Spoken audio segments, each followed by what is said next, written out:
بسم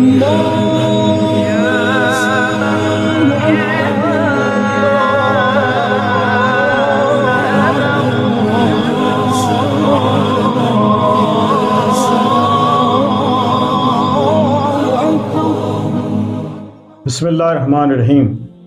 الصلاۃ والسلام علیکہ یا رسول اللہ، الصلاۃ والسلام علیکہ یا حبیب اللہ۔ یوٹیوب چینل سے قاری محمد ریاض قریشی کا سلام۔ السلام علیکم ورحمۃ اللہ وبرکاتہ۔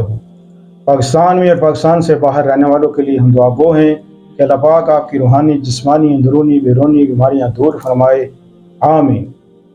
حال ہی میں ایک ایسا انسان نے جنم لیا کہ جس نے فتنہ برپا کر دی۔ قرآن پاک میں ارشاد ہوتا ہے کہ جو انتشار کی باتیں کرے اس سے دور رہو، اور آقا دو جہاں حضرت محمد مصطفیٰ صلی اللہ علیہ وسلم کو اللہ پاک نے ارشاد فرمایا کہ اے محبوب، اس مسجد میں کھڑے ہو کے نماز بھی نہ پڑھنا جہاں پہ انتشار کی باتیں ہو۔ یہ محمد علی مرزا، جس نے بہت بڑا فتنہ کھڑا کیا اور اس نے کسی کو بھی نہیں چھوڑا، ہر انسان، اولیاء کرام، صحابہ کرام، یعنی کہ میں نے جو ویڈیو کچھ سنے، کچھ کمنٹ سنے، جس سے میں نے یہ اندازہ لگایا نہ یہ اللہ کو مانتا ہے، نہ یہ رسول کو مانتا ہے، نہ یہ صحابی کو مانتا ہے، نہ کسی کتاب کو مانتا ہے، یہ صرف مانتا ہے تو اپنے نفس کو مانتا ہے۔ یہ اپنے نفس کا غلام ہے، جس کی وجہ سے اس نے انتشار پیدا کر دیا۔ اس کو پتہ ہے کہ نئی نسل ہے، ینگ لڑکے ہیں، ان کو دین کا پتہ کوئی نہیں، لہٰذا ان کو دبوچو، ان کو پکڑو، اور تاکہ یہ لوگ کہیں کہ ہاں واقعی یہ سچ کہہ رہا ہے۔ کیونکہ یہ 18-20 سال کے جو لڑکے ہیں، 22 سال 24 سال جن کی عمر ہے، ان کو دین کی سمجھ تو ہے ہی نہیں، ککھ بھی، بالکل بھی۔ تو اس کی باتوں میں گھر جاتے ہیں، کیونکہ لوگ گھیرتے ہیں اپنی طرف بلانے کے لیے۔ شیطان ہے نا، شیطان تو جوانی کے عالم میں ہی پکڑتا ہے۔ یہ بھی شیطان کا ایک بہت بڑا چیلا تھا۔ اس نے دعویٰ کیا کہ اگر تم میں سے کوئی بھی بزرگ ہے، کوئی کہتا تھا کہ مجھے 100 دلیلیں بھی دو، میں ہرگز بھی ان ولی اللہ کو نہیں مانوں گا، کوئی بات نہیں مانوں گا، میں ولی اللہ کو مانتا ہی نہیں۔ بابے، ایسا کوئی خبیث انسان جس نے ہمارے بزرگوں کی ایسی توہین کی، جنہوں نے بابے کہا، بابے، وہابی، سنی، اور پتہ نہیں کیا کچھ اس نے کہہ ڈالا۔ دل تو کرتا ہے کہ اس کے ٹوٹے ٹوٹے کر کے نا اس کو اگر کتوں کے بھی آگے ڈالے جائیں نا تو وہ بھی نہ کھائیں، وہ بھی سونگ کے چلے جائیں۔ یہ ایسا خبیث انسان ہے، کیونکہ اس نے بہت زیادہ انتشار پھیلایا۔ اب آپ یہ کہیں گے یہ کیسے ممکن ہے کہ ایک مسلمان اللہ اور اس کے رسول کو کیسے نہیں مانتا؟ وہ تو اللہ کی باتیں کرتا تھا، حدیث کی باتیں کرتا تھا۔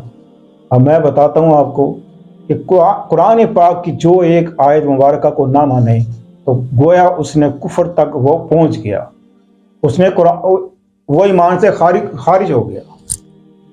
قرآن پاک میں واضح طور پہ اللہ پاک نے فرمایا، الا ان اولیاء لا خوف علیہم ولا هم یحزنون، میرے جو دوست ہیں، میرے جو اولیاء ہیں، ان کو نہ دنیا میں کوئی غم نہ آخرت میں کوئی غم۔ یعنی کہ اولیاء کرام کی تعریف تو اللہ پاک نے قرآن پاک میں خود اپنی زبانی کی، اور یہ انکار کرتا ہے۔ ایسے معجزات قرآن پاک میں جو لوگوں نے کیے ہیں، تو وہ نبیوں نے نہیں کیے بلکہ ولی اللہ نے کیے ہیں۔ یہ کہتے ہیں کہ نبی کیوں نہیں کر پائے؟ یہ کیسے کر سکتے ہیں؟ جب نبی نے نہیں کیا تو یہ کیوں کر رہے ہیں؟ آگے اس بات کی ہے، لیکن اس کو سمجھ نہیں ہے۔